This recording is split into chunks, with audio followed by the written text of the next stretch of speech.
गांव देहात में अतिक्रमण बहुत तेजी से होता है, और वही खेत में अगर बना है तो मूली आपकी बाउंड्री पे लगेगी, ठीक है। और आलू जो है वो हो सकता है कि नलके के एकदम अगल बगल और पुदीना वही रहेगा, ठीक है, पूरे गांव देहात का। तो एकदम सच्ची घटना मैं बता रहा हूँ। तो गांव में समस्या ये थी कि काफी गांववासी जो थे वो ट्रांसपोर्ट का काम करते थे। बड़ी वाली जो गाड़ियां नहीं आती है, ट्रक जो बड़े वाले होते हैं, 12-14 चक्का वाले ट्रेलर वगैरह, तो चूंकि वो विद्यालय के परिसर को बाउंड्री थी नहीं, तो खुली जगह थी, तो गाड़ियों को सुगम पार्किंग की जगह हुई। अच्छा, वो गाड़ियां क्या है कि अभी एक बार आ गई तो जब तक नया ऑर्डर या जब तक नया किराया नहीं मिलता था वो खड़ी होती थी। महिला शिक्षिकाएं थी विद्यालय में,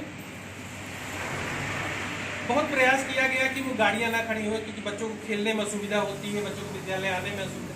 इनफैक्ट कभी कभी गाड़ियां तो ऐसी खड़ी होती थी कि वो एकदम दरवाजे से सटकी, मतलब ये छत बाउंड्री भी नहीं होता, वो दरवाजे से सटके बच्चे इस तरीके से करके मतलब गाड़ी और दरवाजे के बीच में और क्लासरूम में जाते।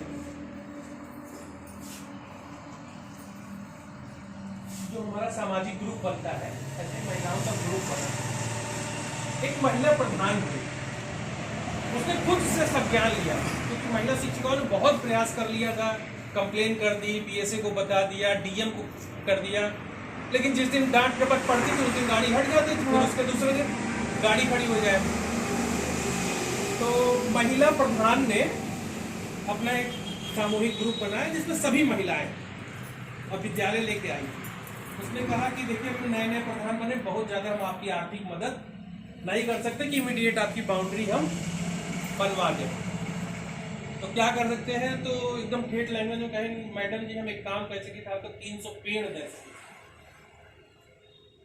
300 पेड़ दे सकी थी। पर्यावरण दिवस था तो वह दिन जो है हमको आना है, तो 300 पेड़ नर्सरी से आपके दिवा सकी थी। मैडम के 300 पेड़ से क्या होगा।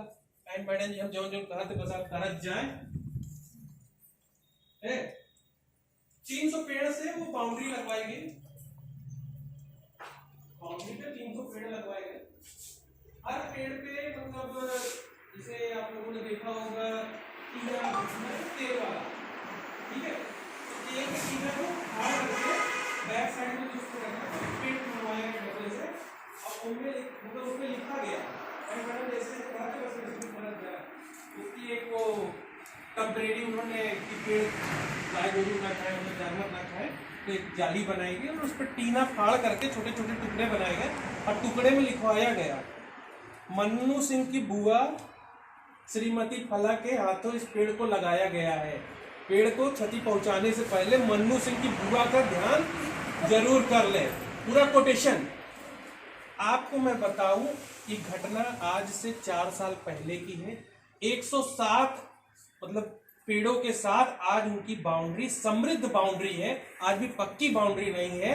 और आपको मैं बता दूं, एक भी गाड़ी दरवाजे पे नहीं खड़ी होती है, और पूरी बाउंड्री बनी हुई है, और बाउंड्री के बाहर ही जितनी गाड़ी लगेगी, बाउंड्री के अंदर कोई गाड़ी। ये घटना हमने यहाँ पे इसलिए चर्चा करी कि आपको मैं बता दूं, जो एक्चुअल ट्रेनर होता है लाइफ का, पता है कौन है? हमारी जिंदगी का, चाहे मैं हूं चाहे आप हो, किसी भी जिंदगी का जो एक्चुअल ट्रेनर होता है, सबसे पहली होती है माता, पिता भी नहीं, माता। और दूसरा एक्चुअल ट्रेनर होता है हमारा प्राइमरी का टीचर। जिंदगी में जो सबसे बड़े गुण होते हैं, 3 गुण, ईमानदारी, जिसे बोलते हैं ना बुद्धिमत्ता, इंटेलिजेंस जिसको बोलते हैं। इंटेलिजेंस मतलब पढ़ाई लिखाई वाला नहीं, जिसको अपनी आम लैंग्वेज में बोलते हैं चतुराई चलाकाई, ठीक है ये।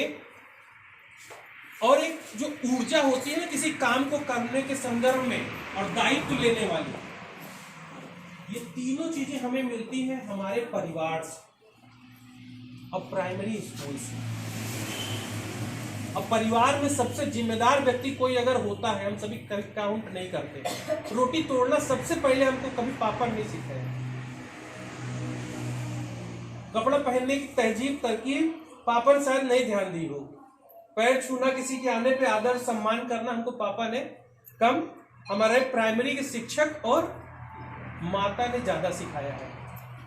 बड़ा हर्षोल्लास का विषय होता है कि सबसे अच्छी चीज कि घर में माताएं और विद्यालय में महिला शिक्षिकाएं, मतलब डेडली कॉम्बिनेशन हो गया है कि अगर बच्चे में तीनों गुण उपस्थित कराने हैं हमें, पहला ईमानदारी, दूसरा बुद्धिमत्ता, इंटेलिजेंस इसको बोलते हैं, और तीसरा होता है दायित्व या ऊर्जा के साथ काम करने की इच्छा शक्ति। ये तीनों गुण अगर कोई दे सकता है तो हमारी माताएं हैं और हमारी महिला शिक्षिकाएं हैं।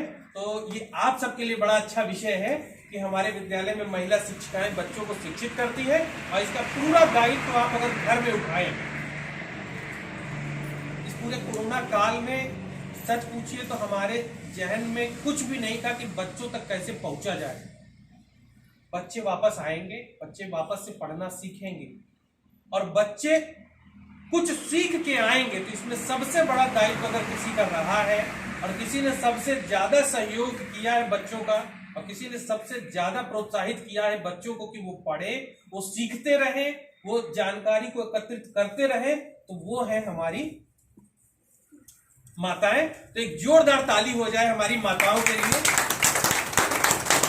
और बातें बहुत होती हैं, बात करेंगे, बहुत लंबी बातें हैं। तो मैं यही चाहूंगा कि अभिभावकों की जब इस प्रकार की गोष्ठी होती है और माताएं आती हैं तो कई बार लोग कहते हैं कि माताएं गई हैं शायद उतना लेके ना आ पाए बच्चों के लिए, लेकिन वास्तव में बच्चों के लिए कोई लेके जा सकता है तो सिर्फ हम माताएं हैं। एक महिला शिक्षित होती है तो 3 परिवार ऑटोमेटिक शिक्षित हो जाते हैं। मतलब 3 जगह की गारंटी हो गई, 3 जगह की तो गारंटी हो गई कि वो 3 परिवार तो शिक्षित होंगे ही होंगे। पहला उसका स्वयं का परिवार जिसमें वो महिला है, दूसरा उस महिला का स्वयं का परिवार जिसको वो चलाएगी, और तीसरा वो जिस परिवार में बहू या बुआ चाची बन करके गई है। तो 3 परिवार की तो गारंटी हो जाती है। बच्चे में ये गारंटी अगर लड़का है तो हो चाहे ना हो, लेकिन महिला की एजुकेशन के साथ ही। और महिलाएं जब किसी चीज को ठान लेती हैं तो कोई चीज मुश्किल